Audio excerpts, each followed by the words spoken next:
Well, here we are in a museum, the Polk County Historical Society Museum. Is what? Am I getting the title wrong? We're starting.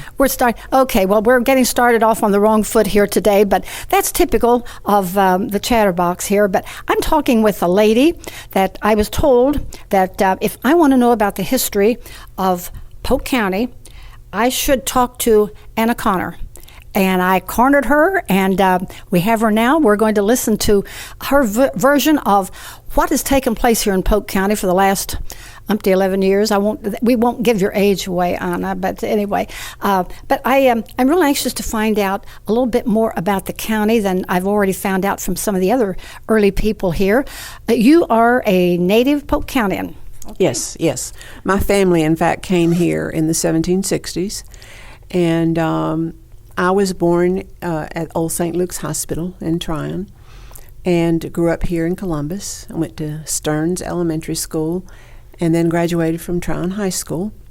I got my degree from what was Women's College at the time, but it's UNC Greensboro now.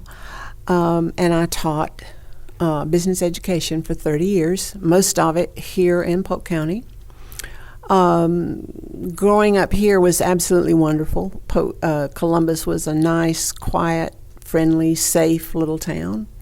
We roller skated around the courthouse on Sunday afternoon. I walked to school, even 6 years old. I walked to school about a mile and a half. So it was a perfect place to grow up in, and I'm so lucky that my children decided to stay here too. They appreciate what we have here also. Polk County was formed the second time in 1855. It was formed in 1847, 48 the first time, and then... And who were those people that settled at the first time? The type of people came from where to settle here? Well, I don't know about... A lot of them came from my ancestors, the Earls, the Princes, and the Hannons came here from Virginia. Pennsylvania, a lot of people came down from Pennsylvania. And they were mostly all farmers. This whole county was farming until... the 1930s, 40s, when some textile factories came, but mostly farmers. Don't you think there's a trend now to get back to that? Because I understand I've done recently an interview with Lee Mink and Dawn, she's the new appointed temporary ag director here, Don Jordan. And it seems to me there is a big push on, come join us, help us grow. Right. A lot of farms being bought and farmers, and I think it's a wonderful idea, and I think a lot of it has to do with the fact that so many of the agricultural products and dairy and meat products are done by large corporations, and people are afraid of what goes in their food. So growing locally and having fresh vegetables and fruits and meats and poultry, I think is a wonderful thing. And a lot of people are coming here and starting up farms, which I think is wonderful. Agriculture could be a big industry. Absolutely. And my husband and I support it, and I hope everybody else will, because, they can't do this just for charity. They have to make a living. So, I think everybody ought to support it. And the farmers markets, and they alternate them at the Saluda, Columbus, Tryon, and Landrum. Landrum, as I understand it, Landrum is also included in the Geographical Chamber of Commerce here. Right, absolutely. Foothills, yes. Well, there's just a little line on a map that separates North and South Carolina, so it's not a wide division. Right, that's absolutely right, yeah. Okay. So you became a school teacher, and what school did you teach? Well, I started out, my husband was in the military, and I taught my first 3 years in Idaho. But the majority, 20-something years of my career, were here at Polk Central High School and then the last few years Polk County High School. And I taught business education. I knew in the first grade that that's what I wanted to do, was teach school. I think it takes a dedicated person. Would you want to be teaching now? No. I've done my share. But I know you've done your share, and you've probably seen a lot of your students become very contributing citizens and so forth. But there's a difference in the schooling now, and that's a whole other story. We could talk about just school teaching another time. But anyway, you came back here then to live permanently. Oh, when? yes. Oh, yes. In 1968, and started teaching at the high school. And I retired from there in 1995. Mm. And you're just as busy as ever now with your association here with the museum. Mm-hmm. When I walked in the front door here, I thought, well, we're going for a stagecoach ride. Mm-hmm. How did you ever, that did not come through the door. Did you build a building around it? No, we had to take all the door and the frame out to get it in. And we're so happy to have it there, because when we were at the depot, we had the stagecoach there, but it was in like a lean-to, a shed on the side, and nobody ever saw it. So now people are really taken aback when they come in and see it sitting there. Nobody can steal it, because you got a chain on. It's a beautiful thing, and all you need to do is hook up a horse to it, and away you go. You've seen this originally. The museum was in the depot. Is that in Tryon? Right, in the depot in Tryon. When did you move here? We moved here about 4 years ago, and you have it's a lower level of the Fagan building. The Fagan building on Walker Street. Who's Mr. Fagan? Mr. Philip Fagan. He's a lawyer, and yes, he's still living. Oh yes, he's upstairs. This is his building, his and his family's, and this is you go around to the back of the building, the rear entrance, and. Big parking lot. Yes, a big parking lot. We even have enough space in here for a meeting room. We meet the first Tuesday of every month, and our programs are local history and sometimes regional, but most of the time local history. And it's free, and it's open to the public always. Do you have a genealogical society and association with the museum? No. Is there one here? No. I think there's one at Tryon Estates, but I don't know of one in the county other than that. That's a dream in the back of my head, of having at least an area in the museum for genealogical, because a lot of our visitors come in. That's what they're looking for, is some family history. We had one back in Ohio, where I come from. That was my first association with. It was a combo, and then it finally became two different organizations, because they kind of outgrew one building. So it's two separate entities now. But people would come from all over the country looking for the roots. Absolutely, and we have that too. We have people coming from all over, especially if they know they had relatives that lived here at one time. They're coming in looking for information. We have a small little library, but I would like to have a genealogical area so that people can do more research here. Well, if you get behind it, I'm sure it will happen. I hope so. I hope so. We have the only another museum here, the Flag Museum. Oh, yes, that's wonderful. Yeah. I'm so happy. It's just a couple of blocks over, and it's the only flag museum in the United States that I know of. It's really a wonderful place. Well, we have a lot of unusual things here for a small, less than 20. Let's see, what's the population of Polk County? Around 20,000. Yeah. Most places, that's just a suburb in a big city, but here there are more things like the Lanier Library. The Lanier Library is one of the oldest institutions here, 1890. And one of only 15 or 16 endowed libraries in the whole country. Right, public. I mean, privately, public subscription, and the Fine Arts Center, and we thank goodness saved the courthouse. There was a move at one time to tear it down, which I told over my dead body. Absolutely. I told one of the commissioners that I would chain myself to the column, and he said that in a meeting. Well, let me tell you a funny story about that. When they were finishing the dome, this was just done in recent years, the finishing part, I believe. Well, they've done two restorations, unfortunately. Well, I came here in 2009, and they were still finishing, and we were in a restaurant, and some of the workers were in there. We had seen them. They were around on the lawn, and come to find out, there was one from Ohio, from Columbus, Ohio, our capital. He was from Columbus, Ohio to Columbus, North Carolina. Mm-hmm. Yeah. It's just, I'm so happy it was saved. What do you have? You've been instrumental, I'm sure, in getting all this going. You had a smaller exhibit at the depot, it looks like, from the size of the depot. Yeah, we have 3 times the space And, here. All of this, believe it or not, was crammed into that depot. How long have you been at this museum project? Oh, me personally, the museum. We helped find this space and move here 4 years ago. But I've only been with the Historical Association since 2000, around 2000, because I started doing my research on my Tryon history. And tell us about that book.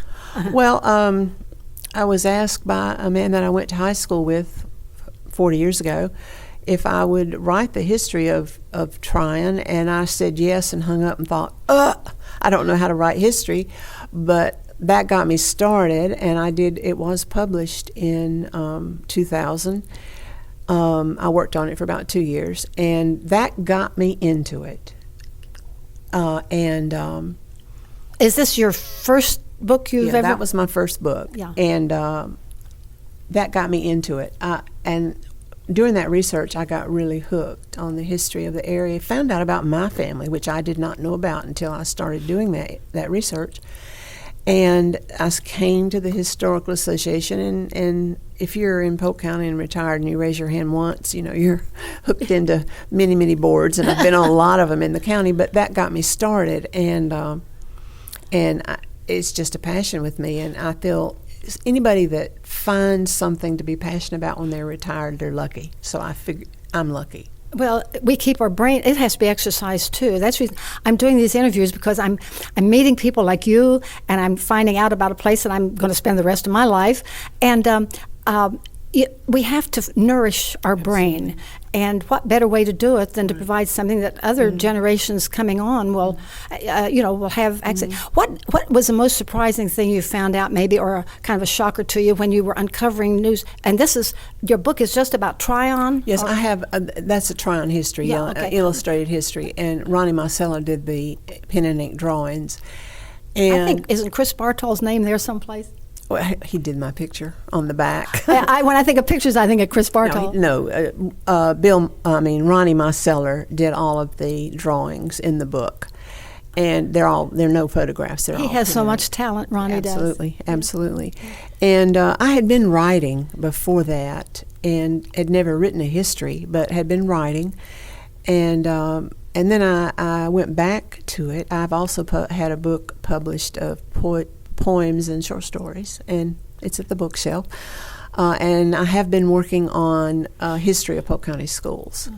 But that's in the works. Yes, that's in the works. Now, this book is called what? What would be the title if someone wanted one? The Tryon book? Yeah. Tryon, an illustrated history, and it's at the bookshelf. It's also at Harry Goodhart's shop there. I'm going to talk to Mr. Goodhart as soon as I can get him pinned down. He's so busy, and he's doing a lot of mediating, I understand, right now. Yeah. Very talented. We also have it here. I mean, we sell it here. We sell. What are your hours here? We are open Tuesday and Thursday from 10 to 1, and Saturday from 10 to 4. And as I said, everybody's welcome to come to our meetings. They're always about local history. And I'm also offering a Polk County history class starting October 1 here at the museum from 6 to 8 at night. It will meet every Tuesday for 6 weeks. And this is for what? You're going to do what with this museum? This is a Polk County history class. Okay. In other words, learn about the place you live here. Right, and I will teach the class 2 hours a night. No tests, though, huh? Oh, no tests. No tests unless they want one. And the cost is $50. The money goes to the museum, and if anybody's interested, they just need to call me. I'm in the book, or send us a check here at the museum, or come by and bring a check. Can they put the address if they want to mail something in to you? Wait just a second. We'll find that out later. But they could send it to the Polk County Historical Museum. PCHA, and it's Box 503, Columbus. And make the check out to PCHA. And we want a $25 deposit. And I want 10 people as a minimum for the class because it's so much work. We need 10 people. I have found that there's a class for everything every night of the week at some place here in Polk County, and people keep learning, and that's one way they could do it here and get interested in maybe you could branch off from this into maybe genealogical studies. Right, absolutely, absolutely. I was going to ask you one last question about the museum itself. I want to try to tempt someone into coming in to see besides the stagecoach, the most unusual thing you have here in the museum. Well, I don't know about unusual. We have a military section that, of course, emphasizes Polk County men that were in service.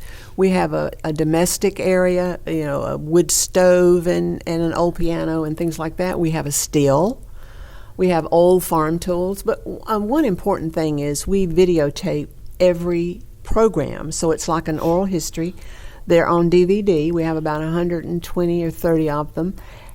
All of our old VHS have been converted to DVD, and anybody that's a member, our membership is very reasonable. It's $15. $15 a year? A year, and you can check out any of the DVDs and take them home and view them. We also have a health, a medical section, and we have the old station master's desk from the depot, and so we cover several areas in here, and we have a store, a gift shop. Oh, people always like to pick up a little something to take home with them. So, do you have any of the Morris the horse? No, I think we have a few things maybe, but this is mostly crafts. We have a lot of history books of the area, and we have old maps and things like that people can buy. Recently, I should call you down to look at the thrift shop. I'm getting a little plug in here for St. Luke's Auxiliary at the thrift shop here on Trade Street in downtown Tryon. We have a lot of that sort of stores here. That the hospice, Steps to Hope. Right. People are so generous. They are, we couldn't be in business if people didn't donate. And I noticed a box of maps when I was working yesterday. And I thought, this looks interesting. They all look in good condition, so that might be something if you're downtown, stop and look at them. And that'd be great. Gail Dyer is, if she's there, she'll be able to. They probably won't be put out for a while till we see just exactly what's there. Right. Yeah, and we have history books. History books about Green Creek and the Green River Plantation, and so we have a lot of things that people might be interested in to buy. Education buried here in the Memorial Cemetery on the main street here in town. McFarland has the cemetery. Polk Memorial Gardens. Yes. There's a woman there. It's another story. I won't go into great detail now. I'm running out of time here. But she was a leading educator in illiteracy, fighting illiteracy in the country. Do you remember ever hearing? She's buried right from the road. You can see her little stone, and one of her great nieces lives back in Ohio and is going to come here to visit her aunt's grave. But she was known all over the country for her work with illiteracy. I'm not right off the top of my head, can't think of it. But I also might mention we have a Polk County history book that is very reasonable. We don't try to make any money on them. And we have a Polk County Cemetery Census. Both of those books are for sale, and a lot of information in those about families and churches and schools and that kind of thing. Well, we could spend hours just talking about the things here in the shop or in the museum, the shop. But it is a shop of sorts, isn't it? But AnnaConner, I want to thank you for letting us come in and visit with you, and maybe we can come back again and we can pick up where we left off and talk about some things we didn't have time to cover today. And you got all the information, so if there's any question about it, get a hold of AnnaConner. She's in the phone directory. And so until our next time then, thank you so much, Anna, for letting us come and visit with you.